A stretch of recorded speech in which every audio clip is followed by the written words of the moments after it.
Survive करना है। यहाँ ना तो कोई मॉब्स हैं और ना ही कोई ट्री है, पर मेरी इन्वेंटरी में ये एक बैम्बू सैपलिंग है। अब बैम्बू सैपलिंग से पूरे 100 दिन मैं कैसे सरवाइव करूंगा, चलिए देखते हैं।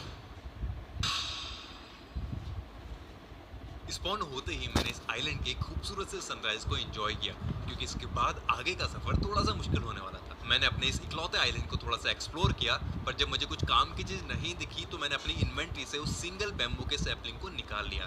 पर तभी मेरी नजर उन प्यारे से टर्टल्स पर पड़ी जो मेरे इस सफर के साथी बनने वाले थे। खैर, मैंने उस बैम्बू के सैपलिंग को प्लांट किया और कुछ सैंड माइन करके एक सैंड स्टोन बनाया, और उस सैंड स्टोन को लेके मैं निकल गया ओशन में फूड इकट्ठा करने। सैंड स्टोन से मेरे हाथ कानून जितने लंबे तो नहीं हो सकते थे, पर मुझे फिश मारने में थोड़ी सी मदद तो जरूर मिलने वाली थी। मुझे एक फिश को मारते हुए एक बोन मिल मिला, जो इस आइलैंड में सरवाइव करने के लिए मेरे बहुत काम आ सकता था। दोपहर का वक्त हो चुका था और मैंने अपने लिए थोड़ी बहुत फिश इकट्ठा कर ली थी, और साथ ही मेरा बैम्बू का सैपलिंग भी थोड़ा ग्रो हो चुका था। मुझे इस बैम्बू के ग्रो होने का बहुत इंतजार था, क्योंकि इससे मैं अपने लिए टूल्स और क्राफ्टिंग टेबल बना सकता था। मेरी हंगर भी अब बढ़ती जा रही थी। ऐसे में मुझे चलना तो नहीं चाहिए था, पर अगर चलता नहीं तो आसपास की चीजें कैसे एक्सप्लोर करता, क्योंकि मुझे यहाँ सिर्फ एक दिन नहीं बल्कि पूरे 100 दिन सरवाइव करने हैं। मुझे थोड़ी दूरी पर एक रूइन पोर्टल दिख रहा था, पर वहां तक जाना थोड़ा सा मुश्किल था, क्योंकि ओशन में स्विम करते हुए कोई भी ड्राउंड आके मुझे मार सकता था। मैं वहां जाना तो चाहता था, पर आज नहीं, क्योंकि अब बस रात होने को थी और मुझे अपने रात के ठिकाने का इंतजाम करना था। मैंने कुछ सैंड माइन की और अपने लिए एक छोटा सा रूम बनाया, जिसमें मैं पूरी रात सेफ रह सकूं। ये मेरे इस आइलैंड का पहला सनसेट था, और इतना खूबसूरत भी। इंजॉय करना तो बनता था। और हाँ, इस खूबसूरत से चांद को कैसे भूल सकते हैं।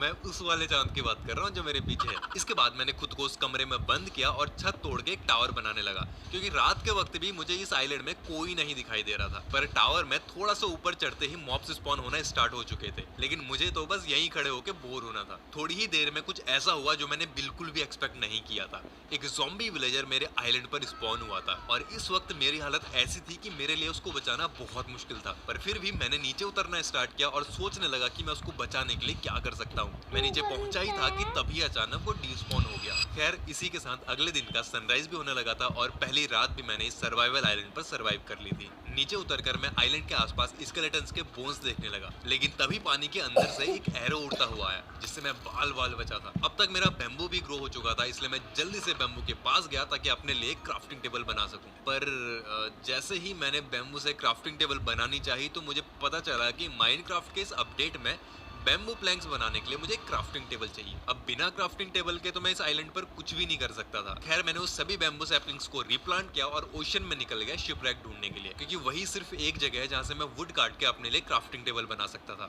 मेरा खाना भी अब खत्म होने को था, और मुझे ओशन के अंदर से ड्राउन की आवाज सुनाई दे रही थी। मैं सबसे पहले उस ड्यून पोर्टल में गया जो मुझे पहले दिन दिखा था, क्योंकि वहां से मुझे कुछ टूल्स मिल सकते थे। वहां पहुंचकर मैंने चेस्ट ओपन की, और उसमें मेरे काम की कोई भी चीज नहीं थी। ओशन में आगे बढ़ते हुए एक डॉल्फिन ने मुझे जल्दी से शिपरैक तक पहुंचा दिया था। मैं फट से पानी के अंदर गया, लेकिन तभी वहां से मुझे एक ड्राउन आते हुए दिखा। अब शिपरैक लूटने से पहले मुझे इसे ठिकाने लगाना था। पत्थर से उसके सर पर कई चोटें मारने के बाद फाइनली मैंने उसे मार दिया था, पर लड़ते हुए हम लोग इतना दूर आ चुके थे कि अब मुझे वो शिपरैक मिल ही नहीं रही थी, और सनसेट भी होने को था। इसलिए मैंने आइलैंड पर ही वापस जाना सही समझा। आइलैंड पर पहुंचकर मैंने वापस बैम्बू को तोड़ के प्लांट किया, और टाइम पास करने के लिए दूर खड़े एक एंडरमैन को चिढ़ा दिया। मेरे पास उसे मारने के लिए सिर्फ ये फ्लिंट और स्टील थी, तो मैंने उसी को यूज किया और एंडरमैन को दौड़ा दौड़ा कर जलाते हुए मार डाला। मैंने अपने आसपास थोड़ी सी आग लगा दी ताकि रात के वक्त भी मेरे बैम्बू ग्रो हो सके, क्योंकि क्राफ्टिंग टेबल बनने के बाद ये बैम्बू मेरे बहुत काम आने वाले थे। डे 3 की सुबह को मैंने कुछ बोन्स कलेक्ट किए और फिर बैम्बू को तोड़ के वापस से रिप्लांट किया। फिर एक स्टिक बना के मैं निकल गया ओशन में फिश मारने के लिए। खाना इकट्ठा करने के बाद मैं वापस से उस शिपरैक तक पहुंचा और एक एक करके सारी चेस्ट में से लूट कलेक्ट कर ली। मुझे वहां से कुछ काम की चीजें मिल चुकी थी जो फ्यूचर में मेरे बहुत काम आने वाली थी, पर अभी भी मुझे क्राफ्टिंग टेबल बनाने के लिए वुड की जरूरत थी, और इस शिपरैक में कोई भी डोर नहीं था, और बिना डोर के पानी के अंदर अपने बुलबुलों को बचाते हुए वुड काटना थोड़ा सा मुश्किल तो था, और रात भी होने को थी। इसलिए मैं वापस आइलैंड के लिए निकल गया। अपने उस छोटे से कमरे में छिपकर मैं स्पाइडर्स को मारने लगा, क्योंकि इस सर्वाइवल आइलैंड में बेड बनाना भी एक बहुत बड़ा चैलेंज था और मुझे वो पूरा करना था। अगले दिन मैंने अपने वो स्पेशल लेदर बूट्स पहने जो मुझे शिपरैक से मिले थे, और इसका फायदा कैसे उठाना है वो मुझे अच्छे तरीके से आता था। मैंने आइलैंड से कुछ सैंड माइन किया और शिपरैक में एक टनल बनाने लगा ताकि पानी सुखा के वहां से मैं वुड काट सकूं। टनल बनाते हुए सैंड बार बार खत्म हो रही थी और उसे हाथ से माइन करने में टाइम इतना लग रहा था कि डे 4 की रात भी हो चुकी थी और अभी भी मेरे पास कोई क्राफ्टिंग टेबल नहीं थी। मैंने अपने लिए एक शेयर बनाया और सी ग्रास तोड़ने लगा क्योंकि मुझे उन टर्टल्स को ब्रीड करा के उनसे टर्टल शेल लेना था, जिसे पहनकर मैं आसानी से पानी के अंदर लंबे टाइम के लिए ब्रीथ कर सकता था। स्केलेटन से बच के मैं चुपचाप टर्टल्स को अपने पास बुला रहा था, लेकिन फिर भी उस स्केलेटन ने मुझे देख ही लिया और जान बचाने के लिए मुझे वहां से भागना पड़ा। मैं भाग के अपने रूम में गया और इंतजार करने लगा अगली सुबह होने का।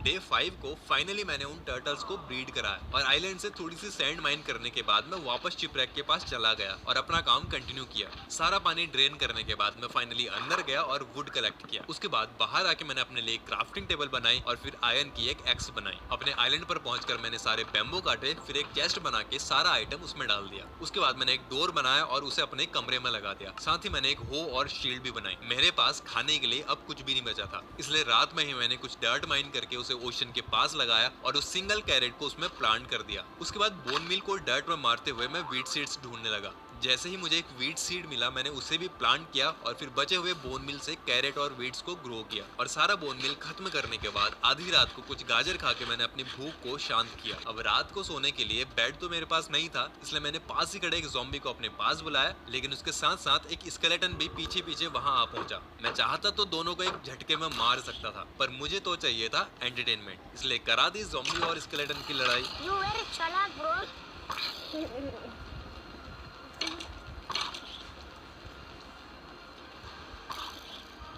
इन दोनों योद्धाओं की लड़ाई में बेचारा निहत्था ज़ॉम्बी मारा गया। चुप चुप के मारने वाला ये स्केलेटन मुझे घर में घुस के मारना चाहता था, पर मुझे मारने के लिए ये जनाब अभी थोड़े से कमजोर हैं। अगले दिन ओशन से कुछ और डर्ट माइन करने के बाद मैंने अपने फार्म को थोड़ा एक्सपेंड किया। उसके बाद कुछ टॉर्च बना के मैंने उसे टर्टल एग्स के पास लगाया ताकि वो जल्दी से हैच हो सके, और फिर ओशन में चला गया फिश मारने के लिए। रात को कुछ फेंस बना के मैंने उसे एग्स के पास लगा दिया ताकि ज़ॉम्बी से उन्हें प्रोटेक्ट कर पाऊं। साथ ही मैंने कुछ स्टोन माइन करके अपने टूल्स को स्टोन में अपग्रेड किया और एक फर्नेस बना के कैल्प को कुक करने रख दिया। कैल्प को मैं ब्लॉक बना के फ्यूल की तरह भी यूज कर सकता हूं और जरूरत पड़ने पर उसे खा भी सकता हूं।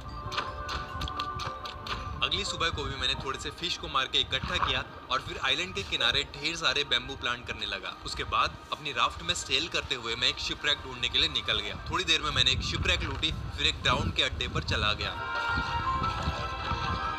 काफी ड्राउन्स को मारने के बाद उनकी चेस्ट में मुझे एक गोल्डन एप्पल मिला और वहीं पर मैं ऑलमोस्ट मरने वाला भी था। आगे और एक्सप्लोर करते हुए मुझे एक रूइन पोर्टल से कुछ टूल्स और एक गोल्डन एप्पल भी मिला। आगे जाके मैंने एक और शिपरैक लूटी और वहीं मुझे मेरा पहला डायमंड भी मिला। उसके बाद बचे हुए दिन में मेरे पास करने को कुछ और था नहीं, इसलिए मैंने एक फिशिंग रॉड बनाई और अपनी राफ्ट में बैठकर फिशिंग करने लगा। अगले दिन भी मैंने काफी देर तक फिशिंग की, इस होप में कि मुझे वहां से कुछ स्ट्रिंग्स मिल जाएंगे और फूड भी इकट्ठा हो जाएगा। मुझे स्ट्रिंग्स तो नहीं मिले, पर हाँ फूड बहुत सारा इकट्ठा हो चुका था। फिशिंग करने के बाद मैंने ओशन से कुछ डर्ट माइन की और उसे अपने आइलैंड में लगाने लगा, क्योंकि ग्रास ब्लॉक में काऊ, शीप या पिग कोई भी मॉब स्पॉन हो सकता है। डे 10 था और मेरे कुछ टर्टल एग्स भी हैच हो चुके थे और अब मुझे इंतजार था इनके ग्रो होने का। जो डर्ट मैंने लगाई थी उसमें काफी ग्रास फैल चुकी थी, इसलिए मैंने एक टावर बनाया और वेट करने लगा शीप या काऊ के स्पॉन होने का। One extremely annoying shift later. काफी देर तक इंतजार करने के बाद भी जब वहाँ कुछ स्पॉन नहीं हुआ तो मैं नीचे आया और बैम्बू तोड़ने में लग गया। मैंने बैम्बू फार्म के पास में ही एक चेस्ट में बैम्बू प्लैंक्स को रखना शुरू कर दिया था। डे 11 था और बहुत तेज बारिश हो रही थी और पहली बार मेरे इस आइलैंड पर फैंटम का अटैक भी हुआ।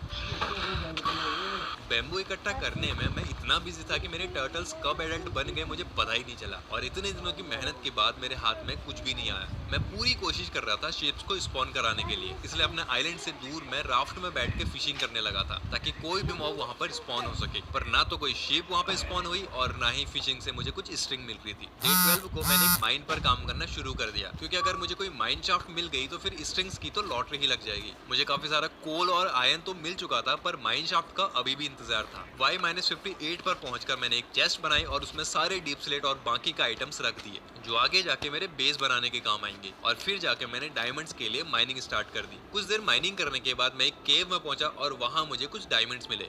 डायमंड्स को माइन करने के बाद मैंने कुछ टॉर्चेस बनाए और आगे केव को एक्सप्लोर करने लगा। केव को एक्सप्लोर करते हुए मुझे एक जियोड भी मिला। उसके बाद थोड़ी सी और माइनिंग करने के बाद मेरी आयरन की पिकैक्स भी टूट चुकी थी, इसलिए मैंने अपना पहला डायमंड का टूल एक पिकैक्स बनाई और आगे अपनी माइनिंग को कंटिन्यू किया।